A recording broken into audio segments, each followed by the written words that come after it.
আজকাল আর বাবু খাইছো টাইপের মেসেজ আর ভালো লাগে না। বাবু ঘুমিয়েছো, বাবু খেয়েছো, আমার বাবুটা কখন ঘুমোবে, এসব মেসেজগুলো, এসব মেসেজের কথাগুলো আর ভাল লাগে না। এই কারণে ভালো লাগে না, কারণ একটা বয়সের পর জীবনে অনেক লায়াবিলিটিস এসে যায়, অনেক দায়িত্ব এসে যায়, অনেক কর্তব্য এসে যায়। সেই জায়গায় দাঁড়িয়ে ন্যাকা ন্যাকা মেসেজ, ন্যাকা ন্যাকা কথা বা সারাদিনের টায়ার্ডনেসের পরে এসে ওই খেয়েছে কি না, ঘুমিয়েছে কি না, সেই খোঁজ কাউকে দিতে হবে, এই বিষয়টাই ভাল লাগে না। কারণ তখন ম্যাচিউরিটি টপ লেভেলে চলে আসে। একটা মানুষ তার 18 বছর বয়সেই ম্যাচিওর হয়ে যেতে পারে যদি তার কাঁধে দায়িত্ব, কর্তব্য এগুলো চলে আসে। আর একটা মানুষ 30-এও ম্যাচিওর হতে পারে না যদি কোনো দায়িত্ব, কর্তব্য কিচ্ছু না থাকে।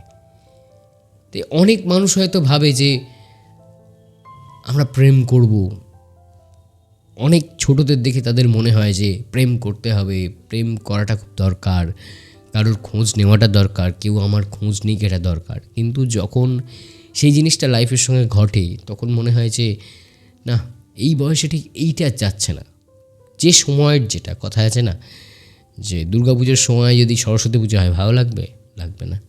আবার সরস্বতী পুজোর সময় দুর্গাপুজো হলে ভালো লাগবে, লাগবে না। অথচ প্রতিটা জিনিসকে আমরা এনজয় করি আলাদা আলাদা করে, আলাদা আলাদা সময়ে। আমাদের জীবনের ক্ষেত্রেও তাই।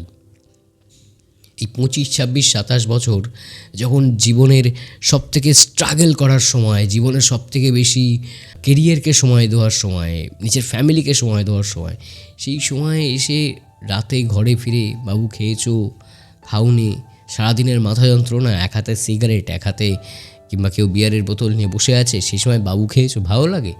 লাগে না।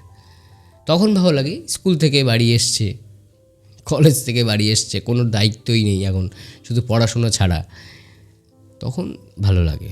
কিন্তু এখন এসে আর ভাল লাগে না। কোনো মানুষটা এমন থাকে না যে হাতে সিগারেট ধরিয়ে ওই বাবু খেয়েছো টাইপের জিনিসের রিপ্লাই দিচ্ছে, হয় না। এখন দিন শেষে চাই একটা মানুষ যে বুঝবে, যার সঙ্গে দুদণ্ড কথা বলে ভালো লাগবে, ব্যাস, দ্যাটস অল, আর কিচ্ছু না। তার সঙ্গে কোনো প্রেমের সম্পর্ক নয়, তার সঙ্গে কোনো রিলেশন নয়, জাস্ট সে আমার কথাটা বুঝছে কি না, তাকে আমি আমার কথাটা বোঝাতে পারছি কি না, সেটা বেশি ম্যাটার করে।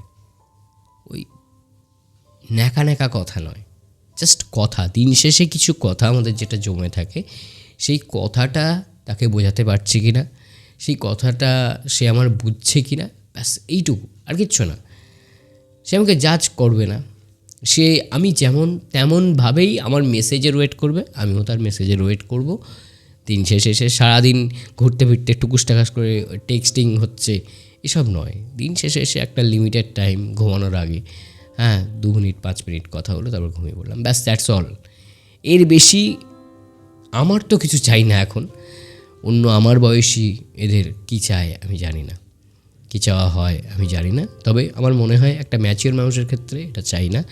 আর ম্যাচিওর মানুষটা প্রত্যেক দিন আলাদা আলাদা মানুষ খুঁজতে যাবে না বলে আই থিঙ্ক তারা বিয়ে করে। যে বিয়ের পর একটা মানুষকেই বা একটা মানুষের সঙ্গেই সময় কাটাচ্ছি, তাকে নিয়েই বা তার কাঁধেই নিজের সমস্ত ফ্রাস্ট্রেশনগুলো, নিজের সমস্ত সুখগুলো, ভালো লাগাগুলো শেয়ার করে দিচ্ছি, এই কারণেই মানুষ বিয়ে করে at the end of the day, আমার মনে হয়। কারণ প্রতিদিন ফোনে কাউকে কেন জ্বালাবে সে, বা রাস্তায় কাউকে দেখা হলে তার সঙ্গে কেন কথা বলবে সে? অচেনা মানুষের সঙ্গে অনেক কিছু শেয়ার করে নেওয়া যায়, যেটা চেনা মানুষের সঙ্গে করা যায় না। And I do that. অচেনা মানুষ যে জানে না যে এই মুহূর্তের আগে আমি কী করেছি, আর যে জানবেও না এই মুহূর্তের পরে আমি কী করব, সুতরাং তার সঙ্গে শেয়ার করা যায়। কিন্তু চেনা মানুষের সঙ্গে অনেক কিছু শেয়ার করা যায় না, সেখানে আমাদেরকে ভাবতে হয়।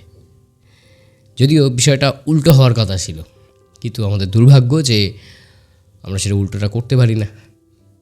ভালো থেকো সবাই, ভালো থেকো, সুস্থ থেকো, সকলকে ভালো রেখো, নিজের খেয়াল রেখো।